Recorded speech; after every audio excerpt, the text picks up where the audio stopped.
I'm a professional illustrator. I've worked on over 30 titles now, and I've been doing that for about 15 years.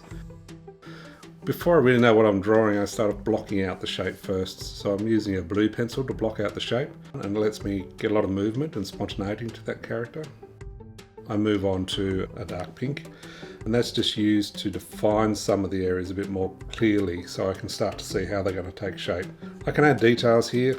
I'm not wedded to any particular idea at this stage. It's just a good way to start building the story and the narrative into it. I then go to a fine liner, and it's again going to help further define the shape of what I'm doing, but it's not going to be the final image because I've still got another process to go through. So I use a light pad. I just trace the image onto the watercolor paper, which will be the final rendering. This is where the color pencil really starts to help. The main aim here is to try and keep energy and movement throughout the character all the way through the process. Things can too easily become stilted and dead on the page, so I'm trying to keep that movement and energy going.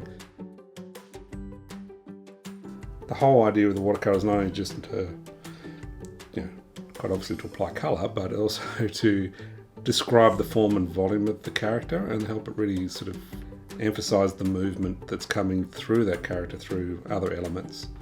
For this particular character, I think the movement of the scarf is something that's really important. It takes away a bit of that static look to the bike. I wasn't going to do a full background on this one, but I thought it would be nice to include a wash background that I can actually lift out some of the smoke coming from the back, because it shows that, again, that the object is in movement rather than a static object. So it's all about getting that dynamic movement throughout. Go for the scarf with just a simple cross tartan pattern, something that is really familiar, so when someone's looking at it, they know exactly what it is at first glance.